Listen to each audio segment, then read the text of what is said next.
ചില ദിവസത്തെ മൂഡ് പോലെ ആയിരിക്കുമല്ലേ ചില ദിവസത്തെ വീഡിയോസ്. ഇന്ന് വീഡിയോ എടുക്കണമെന്നൊന്നും എനിക്ക് വിചാരിച്ചില്ല. ഫുഡ് ഉണ്ടാക്കി കുറച്ച് കഴിഞ്ഞാൽ വീഡിയോ എടുത്താലോ എന്നൊരു തോന്നിയ പിന്നെ തോന്നിയതാണ്. ആ തോന്നലിന് മനസ്സ് മാറുന്നതിലടക്കം വീഡിയോ എടുത്ത് കളയാന്ന് വിചാരിച്ചു. ഈ വീഡിയോയിൽ ആദ്യം ഇല്ലെങ്കിൽ അന്തം ഉണ്ടാവും കേട്ടോ. ഒറ്റായിട്ടുള്ള വീഡിയോ മാത്രം കണ്ടാൽ പോരല്ലോ അല്ലേ, ഇങ്ങനെയുള്ള വീഡിയോസും കാണാമല്ലോ. അപ്പോൾ വീഡിയോയിലോട്ട് പോകാല്ലേ. കയ്യൊക്കെ ഒന്ന് ലൈക്ക് ചെയ്യുക, ഷെയർ ചെയ്യുക, സബ്സ്ക്രൈബ് ചെയ്യുക. അങ്ങനെ വലിയ ഗുണമുള്ള വീഡിയോ എന്ന് വിചാരിച്ചിട്ട് കാണാൻ നിൽക്കണ്ട കേട്ടോ. അത്ര വലിയ അടിപൊളിയൊന്നുമല്ല, ഞാൻ തന്നെയല്ലേ ഇതിൻ്റെ അകത്ത്. അതുകൊണ്ട് അത്ര വലിയ അടിപൊളിയാകാനുള്ള സാധ്യതയൊന്നും ഇല്ല ഈ വീഡിയോ.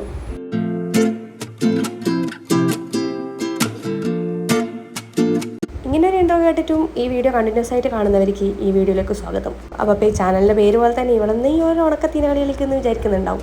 എന്തോന്നാ ഇങ്ങനെ ആയിപ്പോയി, വേറെ ഒന്നും ചെയ്യാൻ പറ്റില്ല. അപ്പോൾ പ്രഭാതത്തിൽ 10 മണിക്ക് എഴുന്നേറ്റിട്ട് എന്തുണ്ടാക്കും എന്നുള്ള കൺഫ്യൂഷനിലായിരുന്നു ഞാൻ. ഇന്നലെ പുട്ടായിരുന്നു, അപ്പോൾ ഇന്നും പുട്ടാകുന്ന ശരിയല്ലല്ലോ. ഇന്ന് ആൾക്കാരെ ശപിക്കൂലേ. തിന്നാൻ പറയാറൊന്നുമില്ല, ഞാനും മക്കളേ ഉള്ളൂ. അപ്പോൾ ഞാൻ വിചാരിച്ച മക്കൾക്ക് എല്ലാവർക്കും നൂൽപുട്ട് ഭയങ്കര ഇഷ്ടമാണ്. അപ്പോൾ പൊടിയുണ്ടോ നോക്കിയാൽ നൂൽപുട്ടിൻ്റെ പൊടിയുണ്ട്. അപ്പോൾ ഞാൻ വിചാരിച്ച പൊടിയാക്കാം, നൂൽപുട്ടാക്കാം. അങ്ങനെ ഞാൻ പൊടിയടിച്ചങ്ങ് പരത്തി കുഴച്ച് നല്ല നൂൽപുട്ടിൻ്റെ അച്ചിലേക്ക് തട്ടി ഇങ്ങനെ ഒന്ന് കറക്കിയെടുത്ത്. ഞാനിങ്ങനെ ഇഡ്ഡലി തട്ടിലാണ് ഉണ്ടാക്കുന്നത്. ഇഡ്ഡലി തട്ടിൽ മാത്രമല്ല, അരിപ്പ പോലത്തെ സാധനമില്ലേ, അതിലും ഞാൻ ഉണ്ടാക്കാറുണ്ട്. അത് എവിടെയും തപ്പീര് കാണുന്നില്ല. ഇത് എൻ്റെ അടുക്കളയല്ല കേട്ടോ, എൻ്റെ അമ്മേൻ്റെ അടുക്കളയാണ്. അതുകൊണ്ട് വെച്ച സാധനങ്ങൾ എവിടെയുള്ളതെന്ന് ഒരു ഐഡിയ ഇല്ല. വിളിച്ചു ചോദിക്കാന്ന് വെച്ചാൽ അമ്മ ബാംഗ്ലൂരിലാണ്. രാവിലെ തന്നെ ഇതെല്ലാം വിളിച്ചു ചോദിക്കുന്നതെന്ന് നടക്കടല്ലേ. അപ്പോൾ ഉള്ളതുകൊണ്ടാകട്ടെ എന്ന് വെച്ചാൽ ഞാൻ അങ്ങ് തുടങ്ങി. അപ്പോൾ ആ നൂൽപുട്ട് ആവിക്ക് വെക്കുന്ന സമയം ഒരു കറി വേണമല്ലോ. അപ്പോൾ ഇതെൻ്റെ അമ്മേൻ്റെ സ്പെഷ്യൽ കറിയാണ് കേട്ടോ. ഇതിൻ്റെ റെസിപ്പി ഞാൻ മുന്നേ ഇട്ടിട്ടുണ്ട്. വേണ്ടിക്ക് ഞാൻ ലിങ്ക് ഇതായി ഇടാം. കിടിലും കറിയാണ്, കാണാൻ സ്റ്റൈലില്ലെങ്കിലും ലുക്കില്ലെങ്കിലും നല്ല വർക്ക് നല്ലതാണ്. ഇതിന് അമ്മയുടെ പേര് തക്കാളി കറി എന്നാണ്. കാണുമ്പോൾ തക്കാളി കറി പോലെ ഒന്നുമില്ല, പക്ഷേ ഇതൊരു അടിപൊളി ടേസ്റ്റാണ് കേട്ടോ.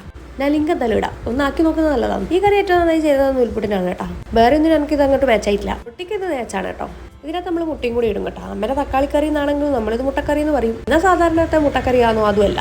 ഈ കറിക്ക് ഇവിടെ ഫാൻസുകാർ അധികമാണേ. വേറെ പണിയൊന്നുമില്ല, പെട്ടെന്ന് ഉണ്ടാക്കി തീരുകയും ചെയ്യും.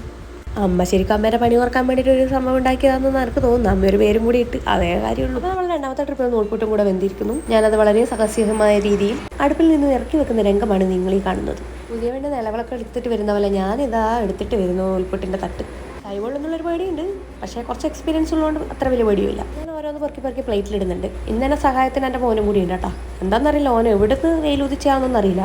ഞാനും ഒന്ന് സഹായിക്കാൻ വേണ്ടി വന്നു. ഭയം ഭയങ്കര തലവേദനയാവുമെന്നൊന്നും അറിയില്ല, എന്നാലും ഇരിക്കട്ടെ എന്ന് ചോദിച്ചു. ഒരാവശ്യം ഉണ്ടെങ്കിലോ അങ്ങനെ കുറച്ച് തേങ്ങയെല്ലാം ഞാൻ തന്നു. ഞാനത് ശരിക്കും മുതലെടുക്കുകയും ചെയ്തു. ഈ ജനറേഷനിലെ അമ്മയായതുകൊണ്ട് ഞാനത് മുതലെടുത്തു ശരിക്കും. പണ്ടൊക്കെ നമ്മൾ അമ്മമാരൊന്നും ചെയ്യിപ്പിച്ചിരുന്നു, പെമ്പിള്ളർ മാത്രം. അങ്ങനെ ചിന്തിക്കുകയാണെങ്കിൽ എനിക്ക് ആ പെമ്പിള്ളറില്ല, എനിക്ക് ആൺകുട്ടികളെ ഉള്ളൂ. അതുകൊണ്ട് ഞാൻ ഒറ്റയ്ക്ക് പണിയെടുക്കേണ്ടി വരും. അങ്ങനെ വിട്ടാൽ ശരിയാവില്ലല്ലോ. അതുകൊണ്ട് ഞാൻ ഇവന്മാരെയും കൂടെ പണി പഠിപ്പിക്കുന്നു. നാളെ ഒരു വീട്ടിൽ നിന്നൊരു പെമ്പിള്ളർ വരുമ്പോൾ അവർക്ക് വല്ലതും വെച്ചുകൊണ്ടൊക്കെ കൊടുക്കണ്ടല്ലോ. അതുകൊണ്ട് ഇവന്മാരെയും കുറച്ച് പഠിപ്പിക്കാമെന്ന് വിചാരിച്ചു. നിർബന്ധിച്ചൊരു പണി പറഞ്ഞാൽ അത് ചെയ്യില്ല. ഇപ്പോഴത്തെ നോക്കുമ്പോൾ പണിക്ക് ഇങ്ങോട്ട് എന്തെങ്കിലും ചെയ്തു തരണമെന്ന് ചോദിച്ചിട്ട് വരുന്നു.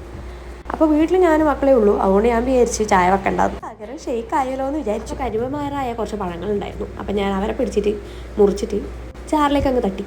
പാല് കുറച്ച് കട്ടയാക്കാൻ വെച്ചിരുന്നു, തലേന്ന് വെച്ചാണ്. പഴം കട്ട് ചെയ്തിട്ടതിന് ശേഷം ഞാൻ കുറച്ച് പഞ്ചസാര ഇട്ടു. അങ്ങനെ തന്നെയാണല്ലോ അല്ലേ ജ്യൂസ് അടിക്കുന്നത്, ഷെയ്ക്ക് അടിക്കുന്നത്. ആദ്യമായിട്ട് വകക്കുന്ന പോലെ ചാടക്കിടന്ന കുറച്ച് ബാക്കിയുള്ള ഹോർലിക്സ് ഉണ്ടായിരുന്നു, ആ പൊടിയും കൂടി ഇട്ടു.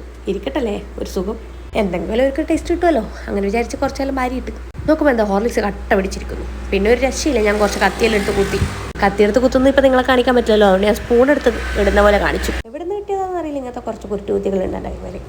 സാരില്ലല്ലേ, എല്ലാവർക്കും ഉണ്ടാവില്ല ഇങ്ങനത്തെ കുറച്ച് കുറ്റുകുത്തി. അതിനുശേഷം അതേ കത്തിയെടുത്ത് ഞാൻ ആ പാലിൻ്റെ കട്ടകൾ പൊടിക്കാനുള്ള ശ്രമത്തിലാണ് മക്കളെ, ശ്രമത്തിലാണ്. എത്ര കൊണ്ട് പൊടിയൊന്നും എനിക്കറിയില്ല, എൻ്റെ കൈക്ക് പണിയാവുമെന്നൊന്നും എനിക്കറിയില്ല. എന്നാലും ഇരിക്കട്ടെ എന്ന് വെച്ചാൽ ഞാനൊന്ന് ട്രൈ ചെയ്തു. അങ്ങനെ ഞാൻ ഒരു വിധത്തിൽ അത് പൊട്ടിച്ചെടുത്തു. ഞാൻ ആരാ മോള് അല്ലേ, കുറച്ച് പുറത്തും പോയി ഇരിക്കട്ടെ. മിക്സിയുടെ ജാറിലേക്കൊക്കെ തട്ടി, പിന്നെ അടിയോടടി ചെറുപറേ മിക്സിയിൽ നിന്ന് ഇട്ടടി. കുറച്ച് വെള്ളം കൂടെ വെച്ചു, കാരണം കുറച്ച് ക്വാണ്ടിറ്റി വേണമല്ലോ. അങ്ങനെ നൂൽപുട്ടും മുട്ടക്കറിയും ഷേക്കും ഒക്കെ നമ്മൾ ഡിന്നറിനിരുന്നു, ബ്രേക്ക്ഫാസ്റ്റിനിരുന്നു. പിന്നെ ഇതൊരു സൺഡേ ആയിരുന്നു. അപ്പം നമ്മളെല്ലാവരും കൂടെ ഒരുമിച്ചിരുന്നു. എൻ്റെ ആരാധകർക്ക് കൊടുത്തു. ആരാധകർ വേറെ ആയിരുന്നില്ല, ഈ കറിയുടെ ആരാധകരാണ് ഇതൊക്കെ. അപ്പം ഞാൻ പറഞ്ഞില്ല ഞാനും മക്കളെ ഉള്ളൂ. അപ്പം നമ്മൾ തന്നെ ഇരുന്ന് തട്ടാൻ തുടങ്ങി. അപ്പം ഞാനും എടുത്തൊരു 3 നൂൽപുട്ട് ഒരു മുട്ടയും. ഞാനുണ്ടാക്കിയതുകൊണ്ടാണെന്ന് അറിയില്ല, ഭയങ്കര ടേസ്റ്റ് ചെയ്യുന്നല്ലോ. എന്തല്ലേ എൻ്റെ ഒരു കാര്യം. അപ്പോൾ തിന്നട്ടെ. ചോദ്യം കേട്ടവരേക്കും നിങ്ങൾ തിന്നണ്ടെന്ന് പറഞ്ഞാൽ ഞാൻ തിന്നൂല. ഇതൊക്കെ വെറും പ്രഹസനമല്ലേ. അപ്പം ഞാനത് വായിലെടുത്ത് വെച്ചു. ഞാൻ തന്നെ വാവെന്ന് പറയും മിക്കവാറും. അത് കഴിഞ്ഞ് മോനിതാ സൈക്കിൾ ഓടിക്കുന്നു. പിന്നെ ഒന്ന് വീഡിയോ എടുക്കാനുള്ള സമയം സന്ദർഭമൊന്നും കിട്ടിയില്ല. അപ്പോൾ ഇത്രയുള്ള വീഡിയോ ഇഷ്ടപ്പെട്ടാൽ ലൈക്ക് ചെയ്യുക, ഷെയർ ചെയ്യുക, സബ്സ്ക്രൈബ് ചെയ്യുക. അപ്പം ഞാനിത് പോകുന്നേ.